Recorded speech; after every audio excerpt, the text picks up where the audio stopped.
The Trump regime, I repeat, is moving its military to the nation's capital. This is quite literally what happens in historic fascist movements. This is how it goes. Okay, this is how it starts. This is how it goes. We're doing it. And it's not even like, it's not on some like 2016 fuck Trump shit. This is just straightforward. This is a straightforward attempt to at least have like some semblance of control when full tilt fascism comes our way. And it's already at our doorstep. And of course, the hilarious side of this otherwise like somewhat scary story is that the inflection point for this military takeover of law enforcement duties in the nation's capital is that a dude by the name of fucking Big Balls got his ass beat by a 15-year-old teenage girl and a 15-year-old teenage boy. That is the reason why we are now having a fucking fascist military takeover of the nation's capital. What are we doing? I'm losing my fucking mind.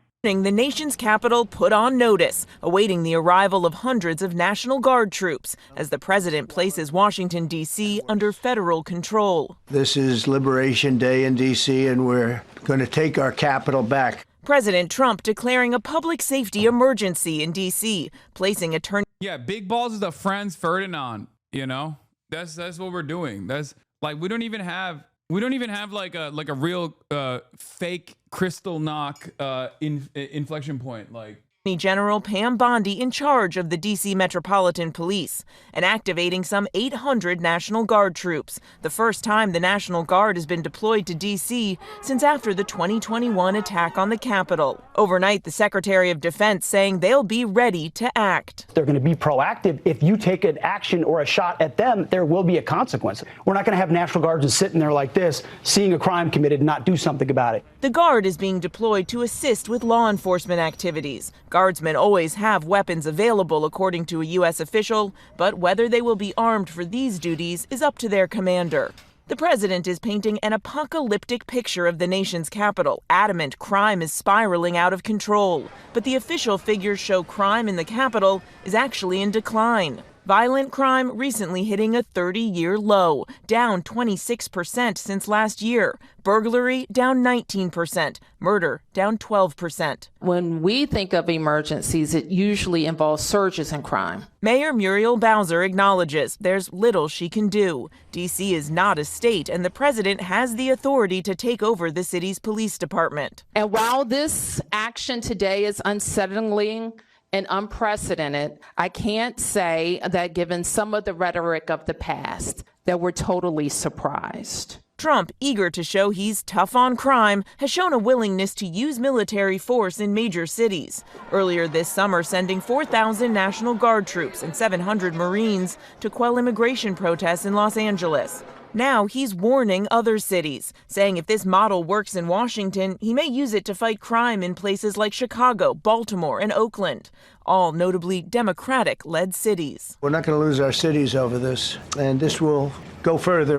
Guard troops, we're told, will be in position in the coming week. Now, it's not clear how long they will stay on the streets of D.C., but the president has said he's willing to go even further and bring in additional military forces if needed. I mean, massaging the numbers, deploying troops to the nation's capital, black bagging people from the streets, and then when there's any sort of inevitable resistance against that sort of thing, utilizing the military to violently squash attempts to stop that sort of thing from happening. It's here. We have concentration camps.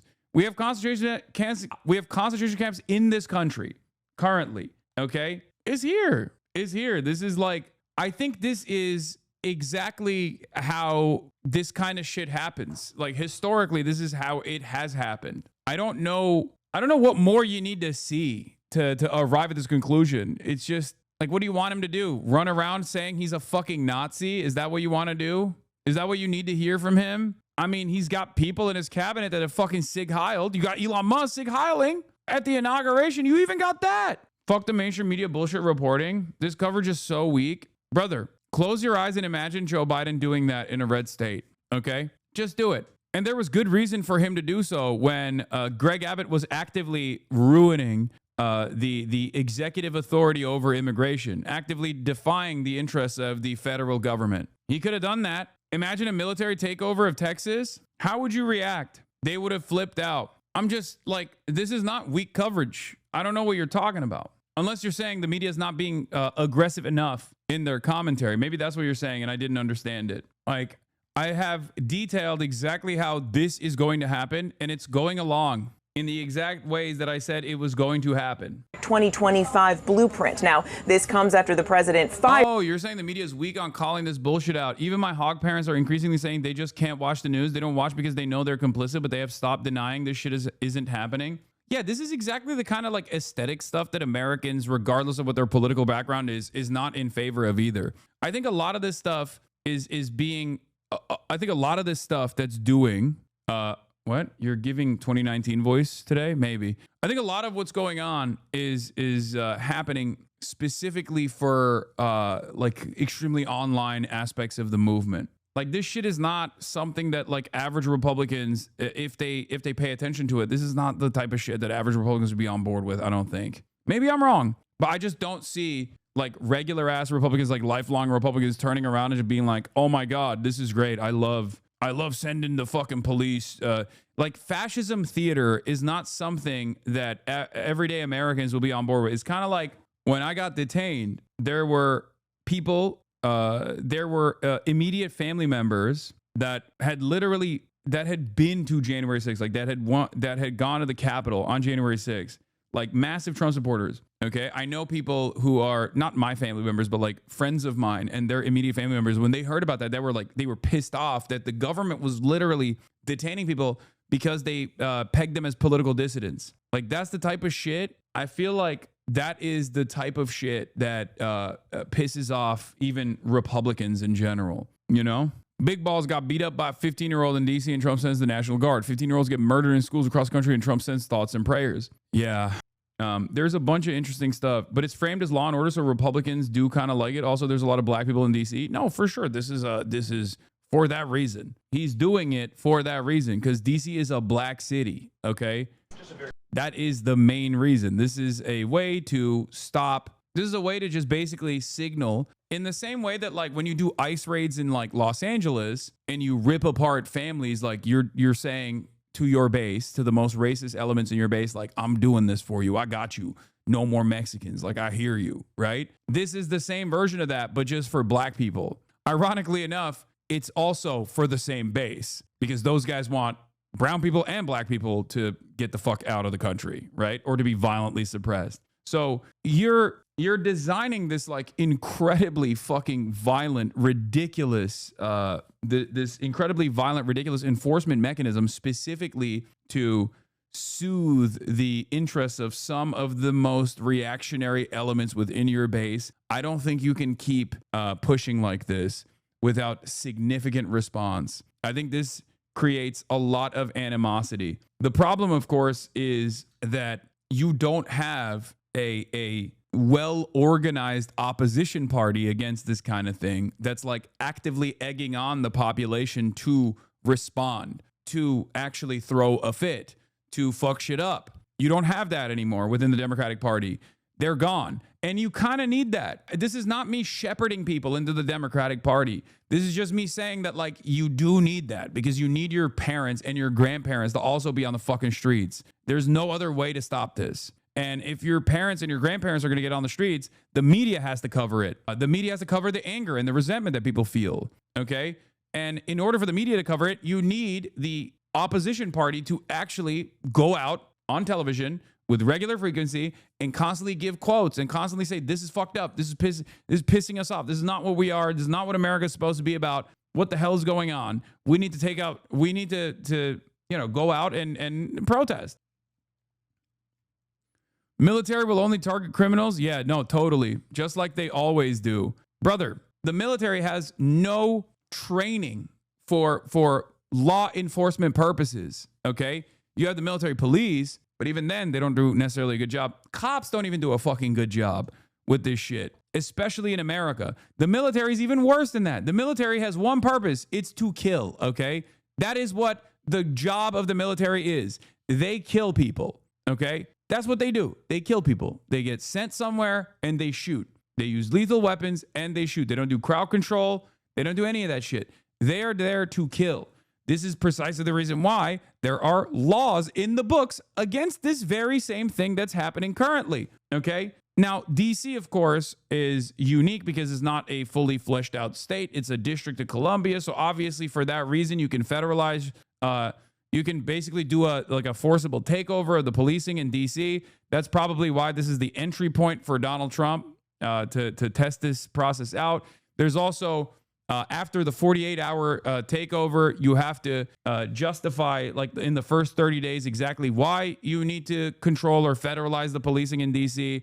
And then after the 30 days are over, you have to go back to Congress and get congressional approval to continue extending the military occupation of the nation's capital. His report was manipulated to make him look bad. Michael. Well, you know, numbers don't lie, Mary. That's what they say. Yeah, crime is always relative. Is crime bad? Yeah. Is it particularly bad more than usual? No. Has it ever been better than it is now? Also no. Crime rates in the US fell off a cliff in the 90s and never went back. But people still have an understanding of crime based on memories of the 1970s, especially among those who are the children of white flight. There's also a different assessment of crime. What we actually perceive as crime is entirely different than what is actually crime, okay? We perceive homeless people, which is the most visible aspect of poverty, as crime. We see Target locking up, deodorant as a visible aspect of crime. Many of the things that we see as crime that we actually experience as like crime rates getting out of control are simply aspects of poverty. Okay, we associate visible aspects of poverty with crime. This doesn't mean that like there aren't criminals amongst the homeless population. Of course there are, but you don't make that assessment. You just see a homeless person and go, oh, ew, dirty, gross, crime. That's a criminal. He's going to come and yell at me. He's going to throw his poop at me. That's your immediate assessment when you see that. And then you walk around all day with that in the back of your head. You get in a you get in a subway car and you see a homeless person and in the subway car, you go, crime is out of control in the subways. Okay. Like that person might not be bothering anybody, or even he might be loud and abrasive and experiencing a mental health episode. Right. But even then, like our assessment of what is a crime, what is, contributing to the crime rate is entirely out of whack. And the example I can give you is like, if it wasn't a homeless person that was experiencing a mental health episode, but instead like, I don't know, a regular 9-to-5er in a fucking suit, you would treat that situation differently than you do with a homeless person. Okay, that's it. And you wouldn't immediately assume that this is like a criminal doing crimes. That's just kind of how it works. It is what it is. And for the record, this doesn't mean that it's good that there are homeless people experiencing mental health episodes in broad daylight that are subject to the elements with regular frequency. I'm not saying that at all. They need homes. Okay, no one should be homeless. It's ridiculous that we are in the wealthiest nation on the planet and 600,000 people are going to be sleeping outdoors tonight. Okay? That's crazy. That's insane. That's insane. That is unacceptable. And that is a policy failure. But the solution to that isn't to like, I don't know, sick the military on these guys and fucking kill them. Half of the guys are fucking veterans themselves, ironically enough. Okay? Not half, but a big chunk of them are veterans themselves. The solution to that is to tackle poverty. Because people don't become homeless because of crime. People become homeless because of poverty, because they get priced out of the housing market. But of course, no one wants to solve that. No one wants to actually fix the problem. They just want to use the problem so they can do more fascism, so they can implement more mechanisms of violent control. And that's where we're at now. And there are still people that look at the system and go, nah, you don't understand. There's so much crime happening in DC, and now the military is going to go in and fucking kill everyone that annoys me. Okay, great.